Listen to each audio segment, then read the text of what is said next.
ನೋಡಿ, ನೀಟ್ ಅಕ್ರಮದ ವಿರುದ್ಧ ಇವತ್ತು ಇಡೀ ದೇಶಾದ್ಯಂತ ಹೋರಾಟ ನಡೀತಾ ಇದೆ.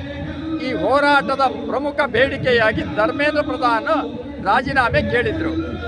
ಯಾಕೆ ಕೇಳಿದ್ರು ಅಂದರೆ, ಅವನೊಬ್ಬ ಅಸಮರ್ಥ ಮಂತ್ರಿಯಾಗಿದ್ದ ಅಂತ ಹೇಳಿ. ಈ ಹಳ್ಳಿಯ ಸಾಮಾನ್ಯ ಗಾದೆ ಇದೆ, ಭ್ರಷ್ಟರ ಮನೆಯಲ್ಲಿ ಊಟ ಮಾಡಬಾರ್ದು, ನೀರು ಕೂಡ ಕುಡಿಬಾರ್ದು, ಅಯೋಗ್ಯರ ಕೈಗೆ ಅಧಿಕಾರ ಕೊಡಬಾರ್ದು ಅಂತ.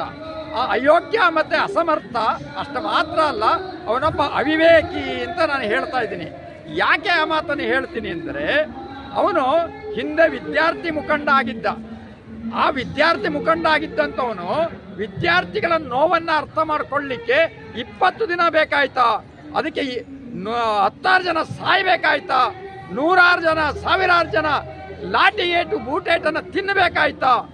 ಆ ವ್ಯಕ್ತಿ ರಾಜೀನಾಮೆ ಕೊಡುವಂಥ ಸಂದರ್ಭದಲ್ಲಿ ಒಂದು ಹೇಳಿಕೆಯನ್ನು ಕೊಟ್ಟಿದ್ದಾನೆ, ದೇಶದ್ರೋಹಿಗಳು ಇದನ್ನ ದುರ್ಬಳಕೆ ಮಾಡ್ಕೋಬಾರ್ದು ಅಂತ ಹೇಳಿ ಅವನೊಂದು ಹೇಳಿಕೆಯನ್ನು ಕೊಟ್ಟಿದ್ದಾನೆ.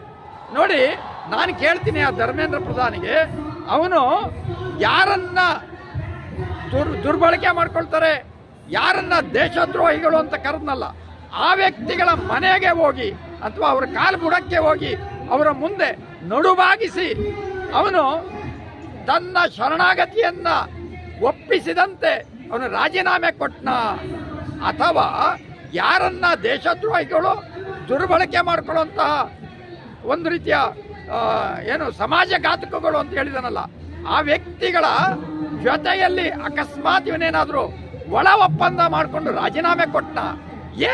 ಯಾಕಾಗಿ ಕೊಟ್ಟ? ಅವನು 97ನೇ ಇಸ್ವಿನಲ್ಲಿ ಈ ವಿದ್ಯಾರ್ಥಿ ಮುಖಂಡ ಆಗಿದ್ದ ಒರಿಸ್ಸಾದಲ್ಲಿ. ಆಗ ಇವನ ಈ ವಿದ್ಯಾರ್ಥಿ ಸಂಘಟಿತ ಶಕ್ತಿಯನ್ನ ಬಿಜೆಪಿ ದುರ್ಬಳಕೆ ಮಾಡ್ಕೊಳ್ತಲ್ಲ, ಆ ರೀತಿ ದುರ್ಬಳಕೆಗೆ ಒಳಗಾದಂತಹ ವ್ಯಕ್ತಿ ಇವನಾಗಿದ್ದಾಗ ಬೇರೆಯವರ ಮೇಲೆ ಕೆಸರನ್ನು ಎಚ್ಚುವಂಥದ್ದು ಇದು ನೀಚತನ ಅಲ್ವಾ? ನಾನೀಗ ಹೇಳ್ತೀನಿ ನೋಡಿ, ಇದೇ ಧರ್ಮೇಂದ್ರ ಪ್ರಧಾನ್ ಅವನನ್ನ ಸಪೋರ್ಟ್ ಮಾಡಿ ಇಡೀ ದೇಶದ ಯಾವುದೇ ಬಿಜೆಪಿ ನಾಯಕರು, ಯಾವುದೇ ಮುಖ್ಯಮಂತ್ರಿಗಳು, ಯಾವುದೇ ದೊಡ್ಡ ನಾಯಕರು ಇವನಿಗೆ ಸಮರ್ಥನೆ ಮಾಡಲಿಲ್ಲ. ಎಲ್ಲಾದರೂ ಮಾಡಿದ್ರೆ ಹೇಳಿ, ಒಬ್ಬರು ಮಾಡಲಿಲ್ಲ. ಯಾಕೆ ಮಾಡಲಿಲ್ಲ ಅಂದರೆ, RSSನ ಹಿಡನ್ ಅಜೆಂಡಾ ಏನು ಅಂದರೆ ಬಳಕೆ ಮಾಡಿ ಬಿಸಾಕೋದು. ಧರ್ಮೇಂದ್ರ ಪ್ರಧಾನ್ ಈಗ ಔಟ್ಡೇಟೆಡ್ ಒಬ್ಬ ವ್ಯಕ್ತಿ, ಅವನ ಯೋಗ್ಯತೆ ಮುಗಿತು. ಈ ರೀತಿಯಲ್ಲಿ ಅವನನ್ನ ದುರ್ಬಳಕೆಯ ಒಂದು ಮಾಡ್ಕೊಳ್ತಾನೆ ಅಂತ ಏನು ಹೇಳ್ತಾ ಇದ್ದಾನೆ, ಅವನೇ ದುರ್ಬಳಕೆಗೆ ಒಳಗಾಗಿ ಮೂಲೆ ಸೇರುವಂತಹ ಒಬ್ಬ ಅಯೋಗ್ಯ ಅವಿವೇಕನಾಗಿ ಇವತ್ತು ಅವನು ಕಂಡಿದ್ದಾನೆ. ಈಗ ನೀಟ್ ಹೋರಾಟದಲ್ಲಿ ಧರ್ಮೇಂದ್ರ ಪ್ರಧಾನ್ ಅವರು ರಾಜೀನಾಮೆ ಕೊಟ್ಟಿದ್ದಾರೆ, ಒಂದು ಹಂತ ಮುಗಿತು. ಮುಂದಿನ ಹಂತ ಯಾವುದಿದೆ ನಿಮ್ಗೆ ಅಂತ ನೋಡಿ. ಈ ಹೋರಾಟ ಪ್ರಾರಂಭ ಆಗಿರೋದು 3 ವಿಚಾರ ಇಟ್ಕೊಂಡು. ಮೊದಲನೆಯದು, ಅವನು ರಾಜೀನಾಮೆ ಕೊಡಬೇಕು. ಎರಡನೆಯದು, ಯಾವ ಒಂದು ಹೋರಾಟದಲ್ಲಿ ಸಾವು ನೋವುಗಳಾಗಿದ್ದಾರೆ, ಏಟು ತಿಂದು ಗಾಯ ಆಗಿದೆ ಅಂತವರಿಗೆಲ್ಲರಿಗೂ ಪರಿಹಾರ ಕೊಡಬೇಕು. ಸತ್ತಂತವರಿಗೆ 1 ಕೋಟಿ ಪರಿಹಾರ ಕೊಡಬೇಕು. ಬೇರೆಯವರಿಗೆ ಅವರ ನೋವಿಗೆ ತಕ್ಕಂತೆ ಪರಿಹಾರವನ್ನು ಕೊಡಬೇಕು ಅನ್ನೋಂಥದ್ದು ಎರಡನೇ ಬೇಡಿಕೆಯಾಗಿದೆ. ಮೂರನೇ ಬೇಡಿಕೆಯಾಗಿ ಯಾರ್ಯಾರ ಮೇಲೆ ಕೇಸ್ ಆಗಿದೆ ಆ ಕೇಸ್ ಎಲ್ಲವನ್ನು ವಿತ್ಡ್ರಾ ಮಾಡಬೇಕು ಅನ್ನೋಂಥದ್ದು ಇದೆ. ಅವರ ಬೇಡಿಕೆ 3. ಆದರೆ ನಾನೇ ಹೇಳ್ತಾ ಇದ್ದೀನಿ, ಈ 3 ಬೇಡಿಕೆಗೆ ಕೊನೆ ಆಗಬಾರದು.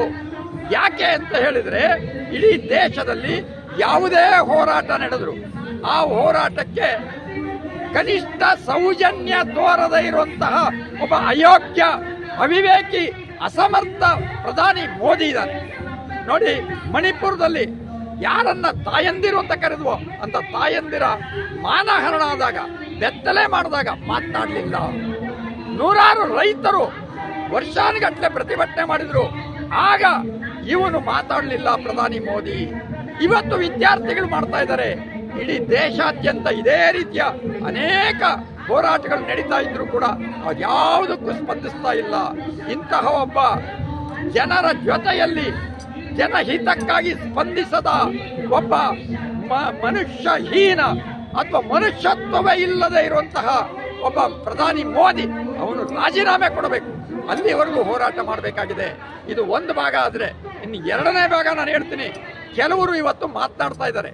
ಯಾರು ಅಂದರೆ, ಮುಲ್ಲಾಗಳಿಗೆ ಈ ನೀಟ್ಗೆ ಏನು ಸಂಬಂಧ ಅಂತ. ನಾನು ಹೇಳ್ತೀನಿ, RSSನವ್ರಿಗೆ ಸಂಸಾರಕ್ಕೆ ಸಂಬಂಧ ಇಲ್ಲ. ಯಾಕೆ ಅಂದರೆ ಸಂಸಾರದ ಬಗ್ಗೆ ಮೂರು ಮಕ್ಕಳು ಮಾಡ್ಕೊಳ್ಳಿ ಅಂತ ಹೇಳ್ತಾ ಇರುವಂತಹ ಮೋಹನ್ ಭಾಗವತ್ಗೆ ಹೆಂಡತಿನ ಕಟ್ಕೊಂಡು ಹೆಂಡತಿ ಜೊತೆಯಲ್ಲಿ ಬಾಳ್ಲಿಕ್ಕೆ ಯೋಗ್ಯತೆ ಇದ್ದೇ ಇರುವಂತಹ ಒಬ್ಬ ಅವಿವೇಕಿ ಅವನೇ ಯಾಕೆ ಸಂಸಾರದ ಬಗ್ಗೆ ಮಾತನಾಡಬೇಕು? ಹಾಗಿದ್ರೆ ಅವನನ್ನು ಅವಿವೇಕಿ ಅಂತ ಹೇಳುವಂತಹ ತಾಕತ್ತು ದಮ್ಮು ಈ ಸಿಟಿ ರವಿಗೆ, ಕೋಟಿ ರವಿಗೆ, ಲೂಟಿ ರವಿಗೆ ಯೋಗ್ಯತೆ ಇದೆಯಾ? ದಮ್ಮು ತಾಕತ್ತಿದ್ರೆ ಅವನು ಯಾವ ವಿಷಯದ ಬಗ್ಗೆ ಮಾತನಾಡ್ತಾನೋ ಅದಕ್ಕೆ ನಾನು ಓಪನ್ ಚಾಲೆಂಜ್ ಮಾಡ್ಲಿಕ್ಕೆ ಬರ್ಲಿಕ್ಕೆ ರೆಡಿ ಇದ್ದೀನಿ. ಬರ್ಲಿಕ್ಕೆ ಹೇಳಿ ಅವನಿಗೆ. ಆದರೆ ಭ್ರಷ್ಟರನ್ನ ಅಯೋಗ್ಯರನ್ನ ತುಂಬಿಕೊಂಡಿರುವಂತಹ ಬಿಜೆಪಿ ಯಾವ್ಯಾವುದೋ ವಿಷಯ ಮಾತನಾಡ್ತಾರೆ. ಆದರೆ ಈ ದೇಶದ ಎಲ್ಲ ಜನರಿಗೆ ಸಂಬಂಧಿಸಿರುವಂತಹ ನೀಟ್ ಮುಂದಾಗಲಿಕ್ಕೆ ಸಂಬಂಧ ಇಲ್ವಾ? ಇವನಿಗೆ ಯಾವ ಕನಿಷ್ಠ ಯೋಗ್ಯತೆ ಇದೆ? ಇವನಿಗೆ ಸರಿಯಾಗಿ ಇಂಗ್ಲಿಷ್ ಮಾತಾಡ್ಲಿಕ್ಕೆ ಬರುತ್ತಾ? ಒಬ್ಬ MLA ಆಗಿದ್ದಾನೆ, ಹಿಂದಿ ಮಾತಾಡ್ಲಿಕ್ಕೆ ಯೋಗ್ಯತೆ ಇದೆಯಾ? ಕನಿಷ್ಠ ಯೋಗ್ಯತೆ ಇಲ್ಲದೆ ಇರುವಂತವನು ಬೇರೆಯವರ ಎದೆಯಲ್ಲಿ 3 ಅಕ್ಷರ ಇಲ್ಲ ಅಂತ ಹೇಳ್ತಾನೆ. ಇದು ಅವಿವೇಕತನವೋ ಅಥವಾ ದುರಹಂಕಾರವೋ? ನಾನು ಈ ಪ್ರಶ್ನೆಯನ್ನು ಕೇಳ್ತೀನಿ.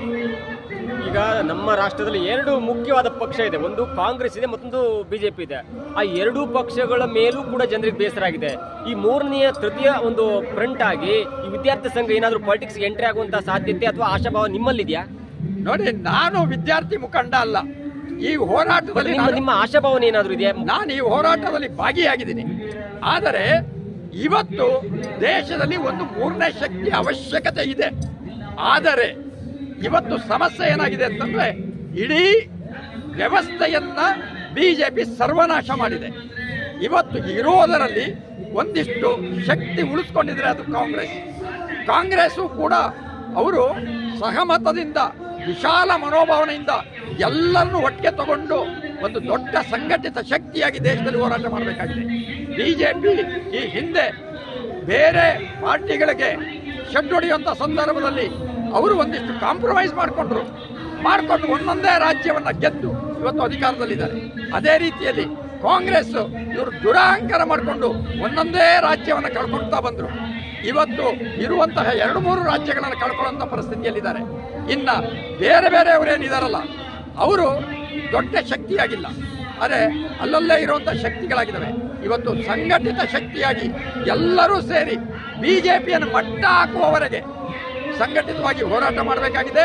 3ನೇ ಶಕ್ತಿ ಈಗ ಅವಶ್ಯಕತೆ ಇಲ್ಲ. ಅಕಸ್ಮಾತ್ 3ನೇ ಶಕ್ತಿ ಬಂದರೆ ಬಿಜೆಪಿ ತನ್ನ ಶಕ್ತಿಯನ್ನು ಮತ್ತಷ್ಟು ಹೆಚ್ಚಿಸಿಕೊಳ್ತದೆ. ಅದಕ್ಕೋಸ್ಕರ 3ನೇ ಶಕ್ತಿ ಆಗಬಾರದು. ಇವತ್ತು ಬಿಜೆಪಿಗೆ ಪರ್ಯಾಯ ಶಕ್ತಿ ಬಂದ್ರೆ ಅದು ಇಂಡೈರೆಕ್ಟ್ಲಿ ಬಿಜೆಪಿಗೆ ಸಪೋರ್ಟ್ ಆಗುತ್ತೆ.